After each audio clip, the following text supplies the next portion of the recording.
WhatsApp guys T3 വ്ളോഗ്സിൻ്റെ മറ്റൊരു എപ്പിസോഡിലേക്ക് എല്ലാവർക്കും സ്വാഗതം. അപ്പോൾ നമ്മൾ ഇന്ന് ഒരു ടെക് സെഗ്മെൻറ്റാണ് ചെയ്യാൻ പോകുന്നത്. അതിനു മുമ്പ് എല്ലാവർക്കും ഒരു അടിപൊളി ഹൃദയം നിറഞ്ഞതിൻ്റെ താങ്ക്സ് പറയണം. കാരണം നമ്മുടെ ചാനൽ ഇപ്പോൾ 2500ഓളം സബ്സ്ക്രൈബേഴ്സ് കഴിഞ്ഞിരിക്കുകയാണ്. വളരെ വലിയൊരു കാര്യം തന്നെയാണ്. നമ്മൾ ആക്ച്വലി എവിടെ എത്തിയിട്ടില്ല, ഇനി ഒരുപാട് ദൂരങ്ങൾ പോകാൻ കിടക്കുന്നു. അപ്പോൾ നിങ്ങളുടെ എല്ലാവരുടെയും സപ്പോർട്ട് ഞാൻ തുടർന്ന് പ്രതീക്ഷിക്കുന്നു. അധികം ഞാൻ വലിച്ചു കിട്ടുന്നില്ല, നമുക്ക് നേരെ വീഡിയോയിലേക്ക് കിടക്കാം.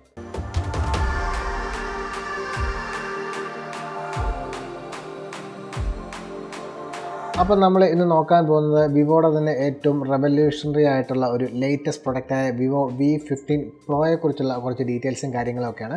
നമുക്ക് എന്തൊക്കെയാണ് ആ ഒരു ഫോണിൽ അവർ ഉൾക്കൊള്ളിച്ചിരിക്കുന്നത് നമുക്ക് നോക്കാം. ഇതൊരു അൺബോക്സിങ് വീഡിയോ അല്ല, ഇതൊരു real time hands on review video ആണ്. കാരണം ഈ ഫോൺ എനിക്ക് കിട്ടിയത് എൻ്റെ ഒരു സുഹൃത്ത് ഇവിടെ ഹലോ മൊബൈൽ ഗാലറി എന്ന് പറഞ്ഞ ഒരു ഷോപ്പ് നടത്തുന്നുണ്ട്. അവർക്ക് ഇതുപോലെ പുതിയ ഫോണുകൾ റിലീസ് ആകുമ്പോഴത്തേക്കും അതിനു മുമ്പ് ഇവർ ഡെമോ ഫോൺസ് നൽകാറുണ്ട്. അങ്ങനെ എൻ്റെ സുഹൃത്തിന് കിട്ടിയൊരു ഡെമോ ഫോണാണ്. പുള്ളി എനിക്കിതൊന്ന് റിവ്യൂ ചെയ്യാൻ തന്നാണ്. അപ്പോൾ താങ്ക്സ് നമ്മുടെ Shibubhai from hello mobiles gallery in Changanassery. അപ്പോൾ നമുക്ക് ഫോണിൻ്റെ ഒരു കാര്യങ്ങളിലേക്കൊക്കെ ഒന്ന് കിടക്കാം. നമുക്ക് ഈ ഫോണിൻ്റെ ഏറ്റവും ഹൈലൈറ്റിംഗ് ആയിട്ടുള്ള ഫീച്ചറായ മെക്കാനിക്കൽ പോപ്പപ്പ് ക്യാമറ എന്താണെന്നുള്ളത് നോക്കാം. നമ്മൾ ക്യാമറ എടുക്കുമ്പോൾ തന്നെ സെൽഫി മോഡ് ആണ് എന്നുണ്ടെങ്കിൽ ഇവിടെ നമ്മുടെ ഈ സെൽഫി ക്യാമറ പോപ്പപ്പ് ചെയ്ത് വരും. 32 മെഗാപിക്സൽ ക്വാളിറ്റിയിലുള്ള ഒരു ക്യാമറയാണ് ഇവർ നൽകിയിരിക്കുന്നത്. വളരെയധികം ഹൈ ക്വാളിറ്റിയിൽ പിക്ചേഴ്സ് എടുക്കാൻ നമുക്ക് ഈ ക്യാമറ കൊണ്ട് സഹായിക്കും. ഇപ്പോഴത്തെ ഒരു ഏറ്റവും റെവല്യൂഷണറി ആയിട്ടുള്ള ഒരു ടെക്നോളജിയാണ് എന്ന് തന്നെ നമുക്ക് വേണമെങ്കിൽ പറയാം. കാരണം ഇത് 10,000-കണക്കിന് പ്രാവശ്യം പ്രീ ടെസ്റ്റ് ചെയ്തതിന് ശേഷമാണ് അവർ ഈ ക്യാമറ ഇറക്കിയിട്ടുള്ളത്. അതുകൊണ്ട് തന്നെ റിലയബിലിറ്റിയുടെ കാര്യത്തിൽ നമുക്ക് വളരെയധികം ഇതിനെ വിശ്വസിക്കാൻ സാധിക്കും. പൊങ്ങി വരുമ്പോൾ തന്നെ ഒരു സ്വരമൊക്കെ കേൾക്കാം, ഒരു മെക്കാനിക്കൽ മോട്ടറിൻ്റെ സ്വരം. അതോടൊപ്പം തന്നെ ഇതിൻ്റെ ഒരു സൗണ്ട് എഫക്റ്റ്, അതായത് ഒരു സോഫ്റ്റ്വെയർ സൗണ്ട് എഫക്റ്റ് ഉണ്ട്, വേണമെങ്കിൽ നമുക്കത് ഓഫ് ചെയ്യാൻ സാധിക്കും. വളരെ ഇൻട്രസ്റ്റിംഗ് ആയിട്ടുള്ള ഒരു ട്രാൻസ്ഫോമേഴ്സ് എഫക്റ്റൊക്കെ നമുക്ക് ഒരു ഇതിൽ നിന്ന് നമുക്ക് കിട്ടും. ചിലവർക്കൊക്കെ ഇഷ്ടപ്പെടാം, ചിലവർക്ക് ഇഷ്ടപ്പെടില്ല. എന്താണെങ്കിലും സാധാരണ നമ്മുടെ ഇപ്പോഴത്തെ മാർക്കറ്റിൽ കണ്ടുവരുന്ന എല്ലാ ഹൈ എൻഡ് ഫോണുകളിലും ലഭ്യമായിട്ടുള്ള ഇമേജ് മോഡ്സ് അവൈലബിൾ ആണ്. Beauty mode, night mode, panoramic mode തുടങ്ങിയ എല്ലാ തരത്തിലുള്ള മോഡ്സും അവൈലബിൾ ആണ്. ഇതിനകത്ത് വേറൊരു പ്രത്യേകത എന്താണ് എന്ന് എനിക്ക് തോന്നിയത്, ഇവിടെ ഇമേജ് റെക്കഗ്നിഷൻ ഉണ്ട്. നമ്മൾ എന്തെങ്കിലും ഒരു ഒബ്ജക്റ്റ് വെച്ചതിന് ശേഷം അതിനെ ടാപ്പ് ചെയ്യുകയാണെങ്കിൽ ക്യാമറ അതിനെ ഐഡൻറ്റിഫൈ ചെയ്യുകയും അതിനോട് സാദൃശ്യമുള്ള, സാമ്യമുള്ള, ഇല്ലെങ്കിൽ അതേ മോഡലുകളുടെ ഓപ്ഷനുകൾ, അതായത് ലിങ്ക്, ആമസോൺ ലിങ്കുകളും മറ്റും നമുക്ക് ലഭിക്കുന്നതായിരിക്കും. അപ്പോൾ എന്തെങ്കിലും സാധനത്തിൻ്റെ പേരറിയത്തില്ലെങ്കിൽ നമുക്ക് അതിൻ്റെ ഫോട്ടോ എടുത്ത് അതിൻ്റെ പർച്ചേസ് ലിങ്കുകളൊക്കെ നമുക്ക് എടുക്കാൻ സാധിക്കും. അത് വളരെ ഇൻട്രസ്റ്റിംഗ് ആയിട്ടുള്ളൊരു ഫീച്ചറായിട്ട് എനിക്ക് തോന്നി. പിന്നെ സാധാരണ രീതിയിലുള്ള ചില മോഡ്സ് കാര്യങ്ങളൊക്കെ ഇവിടെ അവൈലബിൾ ആണ്. നമുക്കത് ഏതൊക്കെയാണ് എന്നൊന്ന് ചുമ്മാ ഒന്ന് പോയി നോക്കാം. വൈഡ്, അൾട്രാ വൈഡ് എനബിലിറ്റിയൊക്കെ വരും. എല്ലാത്തിലും നമുക്കിവിടെ എഴുതി കാണിക്കുന്നതാണ്. ലൈവ് ഫോട്ടോ എടുക്കാം, പോർട്രേറ്റ്, നമുക്ക് ലൈറ്റ് എഫക്റ്റുകൾ നൽകാം. പോർട്രേറ്റ് എടുത്തു കഴിഞ്ഞാൽ നമുക്കിവിടെ studio light, stereo light, loop light, rainbow light, monochrome background എന്നിങ്ങനെ നമുക്ക് ഒരു പോർട്രേറ്റ് എടുക്കാൻ നേരം നമ്മൾ ഉപയോഗിക്കുന്ന വിവിധ തരത്തിലുള്ള ലൈറ്റിൻ്റെ കോമ്പിനേഷൻസ് നമുക്ക് മിമിക് ചെയ്തുകൊണ്ട് അവരത് ഒരു ആർട്ടിഫിഷ്യൽ ഇൻ്റലിജൻറ്റ് രീതിയിൽ നമുക്ക് ഫോട്ടോ എടുക്കാൻ അവർ സഹായിക്കും. പിന്നെ നമുക്ക് ഇതിൻ്റെ ബാക്ക് ക്യാമറയിലേക്ക് വരാം. ബാക്കിൽ ഇവർ ഉൾക്കൊള്ളിച്ചിരിക്കുന്നത് 3 ക്യാമറാസാണ്. അതുകൊണ്ട് തന്നെ വളരെ മികച്ച രീതിയിൽ തന്നെ നമുക്ക് ഫോട്ടോയും വീഡിയോസും എടുക്കാൻ സഹായിക്കും എന്ന് തന്നെ വേണമെങ്കിൽ പറയാം.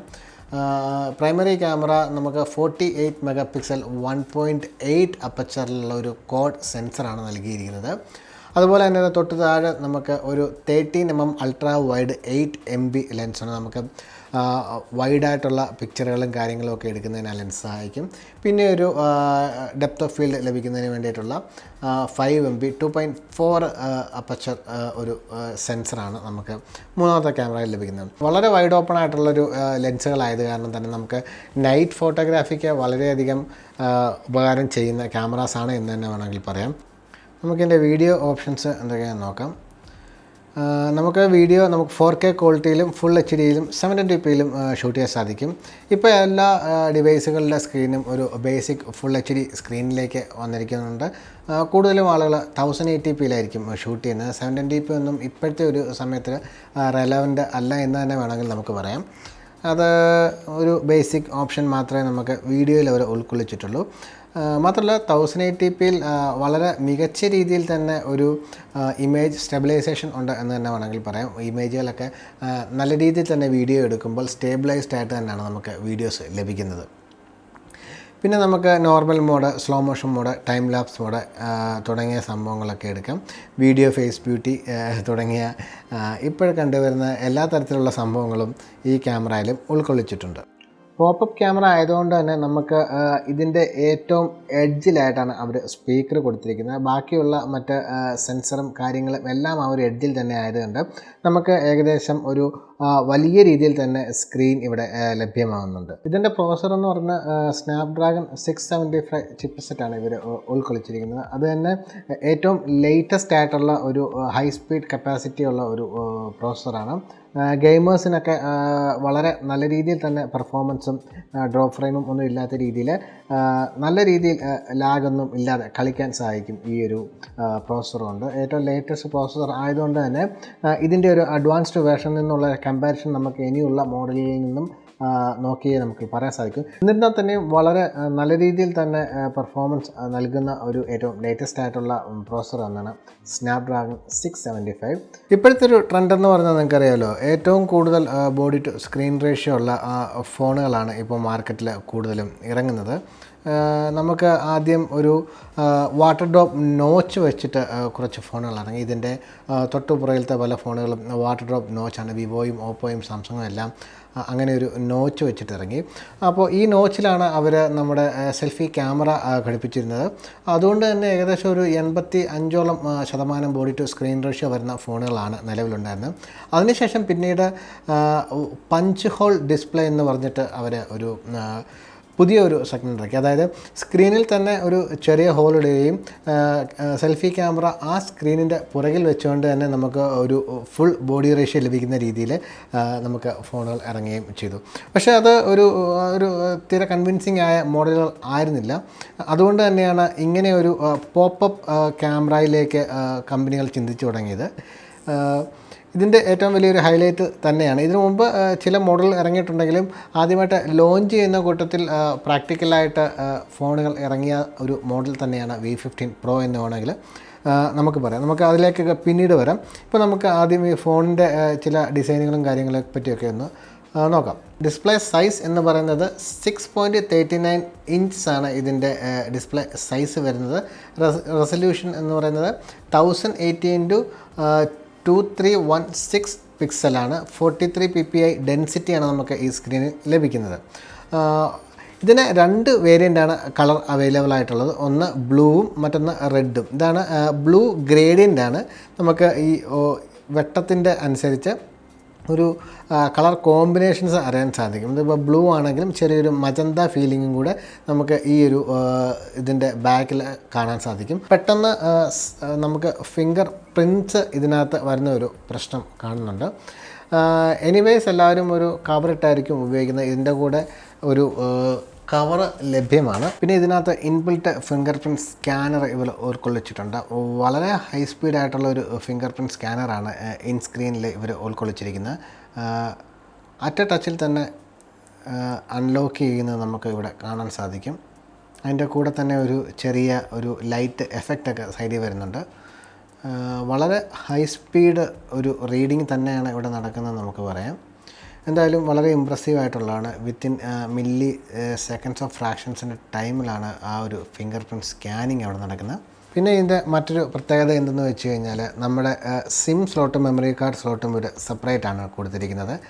സിമ്മ് തന്നെ നമുക്ക് ഒരേ സമയം 2 സിമ്മുകൾ ഇടാൻ വേണ്ടിയുള്ളൊരു ഡെഡിക്കേറ്റഡ് സിം ട്രേ നമുക്ക് നൽകിയിരിക്കുന്നു. തുടർന്ന് ഇതിൻ്റെ ഈ സൈഡിലാണ് നമ്മുടെ മെമ്മറി കാർഡ് ഇടാൻ വേണ്ടിയുള്ള മെമ്മറി കാർഡിന് വേണ്ടി ഡെഡിക്കേറ്റഡ് ആയിട്ടുള്ള ഒരു ഇത് വളരെ ഹാൻഡി ആയിട്ട് എനിക്ക് തോന്നി. കാരണം ചില സമയത്ത് നമ്മൾ ഈ 2 സിമ്മും ഒരു മെമ്മറി കാർഡും കൂടെ ഒന്നിച്ച് വെക്കുന്നത് അത്ര കംഫർട്ടബിളായിട്ട് എനിക്ക് തോന്നിയിട്ടില്ല. ഇൻ കേസ് നമുക്കൊന്ന് മെമ്മറി കാർഡ് മാറ്റുകയൊക്കെ ചെയ്യണം എന്നുണ്ടെങ്കിൽ നമ്മൾ സിമ്മും എല്ലാം വലിച്ചു വരേണ്ട ഒരു അവസ്ഥയാണ് വരുന്നത്. അതുകൊണ്ട് തന്നെ ഇത് വളരെ നല്ലൊരു ഫീച്ചറായിട്ട് തോന്നി. സാധാരണ പോലെ തന്നെ നമുക്ക് ലഭ്യമാകുന്നൊരു പവർ ബട്ടൺ ഇതിൻ്റെ റൈറ്റ് സൈഡിൽ വളരെ കംഫർട്ടബിളായിട്ടുള്ളൊരു പൊസിഷനിലാണ് നൽകിയിരിക്കുന്നത്.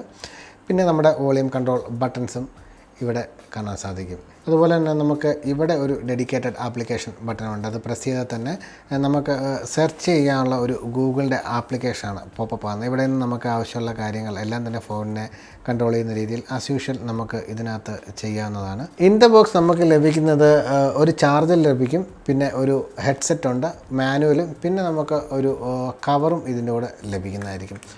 വളരെ നല്ല ക്വാളിറ്റിയുള്ള ഒരു കവറാണ് ഞാൻ നേരത്തെ കാണിച്ചിരുന്നത്. ഈ രീതിയിൽ നമുക്ക് ഈ ഫോണിനെ ഇട്ട് ഇത് സുരക്ഷിതമായിട്ട് വെക്കാൻ സാധിക്കും. മാത്രമല്ല ഡസ്റ്റൊന്നും കയറാതിരിക്കാൻ വേണ്ടിയുള്ള ഒരു ഫ്ലാപ്പ്, ചാർജിങ് പോയിൻറ്റിലെ ഒരു ഫ്ലാപ്പ് നൽകിയിട്ടുണ്ട്.